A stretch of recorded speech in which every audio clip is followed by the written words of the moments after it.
ये हमारे पास find the unit tangent vector t and the direction cosine of the tangent at any point to the circular helix x equal to a cos t, y equal to a sine t, z equal to b t. अब हमें पता x Y Z दिया हुआ है। अब हमें unit tangent vector निकालना है T. The position vector R, ये हमने वेक्टर कैलकुलस में किया हुआ है। क्या होता है R, A X I plus Y J plus Z K. तो ये हमने आर निकाल लिया और उसके बाद निकाला यूनिट टेंजेंट वेक्टर। किसी पॉइंट पे हमारे पास क्या होता है, उसका डेरिवेटिव विद रिस्पेक्ट टू जिस पॉइंट में निकालना, जैसे टी पे निकालना तो d are by D t और अपॉन मैग्नीट्यूड। तो ये unit tangent vector eight any point T, D R by D T upon modulus of D R by D t. तो बस इसकी हम मैग्नीट्यूड निकाल लेंगे। मैग्नीट्यूड निकाल कर ये तुम्हारा क्या आ जाएगा, यूनिट टेंजेंट वेक्टर। और डायरेक्शन का साइन क्या होते हैं, जो आई जे के कोफिशिएंट होते हैं वही तुम्हारे पास क्या हो जाता है, डायरेक्शन को साइन। ठीक है, तो ये सिंपल है। सिर्फ हमें क्या याद रखना है, unit tangent vector D R by D T upon modulus of D R by D t. और सेकंड है equation of tangent line. Equation of tangent line क्या होती है, किसी पॉइंट टी इक्वल टू 1 पे पहले वही जैसे एक्स वाई जेड दिया हुआ है, d x by D t निकाल लो, d y by D t, d z by D t. T equal to 1 है तो हम वैल्यू पुट कर देंगे। तो अब जिस पॉइंट पे निकालने हैं टी इक्वल टू 1 पे, तो टी इक्वल टू 1 पे एक्स वाई जेड क्या आ गया, x2 y-1 और z2। तो ये होते हैं तुम्हारे पास equation of tangent line. x minus x जो पॉइंट हमें गिवन है, x minus x point d x by D t, y minus y point d y by D t, z minus z point d z by D t. तो capital x जो है उसको तो as it is रखना है, capital x capital y capital z को, बाकी सबकी वैल्यू पुट कर दो। तो ये तुम्हारे पास क्या आ जाएगा, इक्वेशन ऑफ टेंजेंट लाइन। उसके बाद है ऑस्क्यूलेटिंग प्लेन। ये इंपॉर्टेंट है बहुत, ये पेपर में ऊपर क्वेश्चन जरूर आता है ऐसा ऑस्क्यूलेटिंग प्लेन का एक। तो जैसे आर इक्वल टू क्या आ गया, पहले x I plus Y J plus Z के वो कर दिया। इसका कर्व का निकालना है तो सबसे पहले निकाल लेंगे हम d are by D t और d square are by D T square.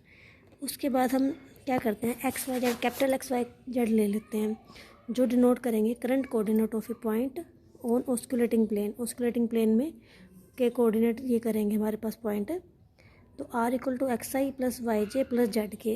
अब the equation of osculating plane क्या होता है, कैपिटल आर जो हमने पॉइंट कोऑर्डिनेट करंट मानने हैं वो वाले माइनस आर जो गिवन पॉइंट है वो। तो d are by D t, d square are by D T square, इनकी scalar triple product equal to 0 कर दो। ये इक्वेशन ऑफ क्या होगी, ऑस्क्यूलेटिंग प्लेन। तो मतलब आर माइनस आर निकाल लेंगे, आर कैपिटल आर में कैपिटल एक्स वाई जेड आ जाएगा और स्मॉल और में जो हमें गिवन थे वो, और D are by D T ये हम निकाल चुके हैं, D square are by D T square. Scalar triple product क्या होता है, वही जो फर्स्ट पॉइंट होता है वही एक्स माइनस 2 लोग टी, उनका डिटर्मिनेंट निकाल लेते हैं, तीनों का डिटर्मिनेंट निकाल कर इक्वल टू 0 कर दो। तो ये तुम्हारे पास क्या आ जाएगी, ऑस्क्यूलेटिंग प्लेन की इक्वेशन आ जाएगी। और इसको सोल्व करके ये सिंप्लीफाई कर लेना, सिर्फ डिटर्मिनेंट सिंप्लीफाई करना है इसका। और ये इंपॉर्टेंट है आगे, find the curvature and torsion of the helix. तो अब इसमें क्या करना होता है, आर को तुम ऐसे ही में ले लो ब्रैकेट में X Y Z point A cos T A sine T A T tangent alpha. तो पहले फर्स्ट डेरिवेटिव निकालना है, इसको हम आर डॉट से डिनोट कर दिया। अगले में सेकंड डेरिवेटिव में आर डबल डॉट कर दी। फिर इनकी क्रॉस प्रोडक्ट निकालनी है, vector cross product R dot और आर डबल डॉट की, ये निकाल लेंगे। क्रॉस प्रोडक्ट सबको निकालनी आती है। उसके बाद उसका मैग्नीट्यूड ले लेंगे, इसका मैग्नीट्यूड निकाल के आ गया ये ए स्क्वायर सेकेंड अल्फा। उसके बाद सिर्फ आर डॉट का तुमने क्या लेना है, मैग्नीट्यूड, वो आ गया ए सेकेंड अल्फा।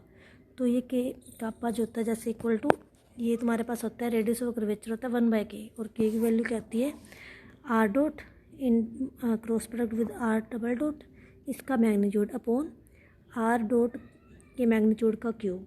बस ये तुम्हें मेन फॉर्मूला याद रखना है।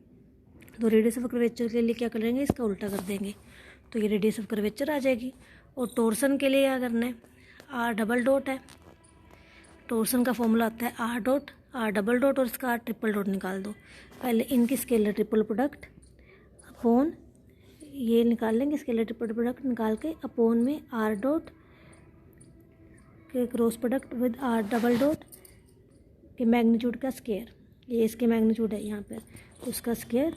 तो ये तुम्हारे पास क्या आ जाएगा, रेडियस ऑफ टोर्सन, ये उल्टा हो जाएगा 1/2। तो ये तुम्हारे पास a second alpha cos second alpha आ जाएगा। उसके बाद find the envelope of this sphere. जैसे ये स्फीयर गिवन है, एनवेल्प ऑफ द स्फीयर अगर निकालना होता है जब तुम्हें थीटा गिवन हो तो तुम सिर्फ क्या करना है, जो इसको पहले एफ बना लो, एक्स वाई जेड थीटा, और उसका with respect to theta derivative कर लो। अब इन दोनों को इक्वल टू 0 करके इनमें से तुम्हें थीटा एलिमिनेट करना है, तो तुम्हारा क्या आ जाएगा, एनवेल्प आ जाएगा। तो इसके लिए क्या करो, अब curly F by curly theta equal to 0 आ गया जैसे, तो यहाँ से तुम एलिमिनेट थीटा करना है। तो यहाँ सेकंड इक्वेशन से देखो, इसको लिख सकते हो 2 tangent theta equal to Y by X बन जाएगा, क्योंकि उसको वहाँ ले गए 2a/y कोस थीटा को, तो टेंजेंट वाई थीटा की वैल्यू आ जाएगी वाई बाई एक्स। अगर tangent theta Y by X है तो sine theta Y by root Y square plus X square, वही पाइथागोरस थ्योरम से तुम निकाल सकते हो, ये कोस थीटा भी निकल जाएगा। अब ये सारी वैल्यू तुम क्या करो, फर्स्ट इक्वेशन में पुट कर दो, बस तुम्हारा क्या आ जाएगा, इक्वेशन ऑफ एनवेल्प। वो स्केयरिंग करके इसको सिंप्लीफाई कर लेना।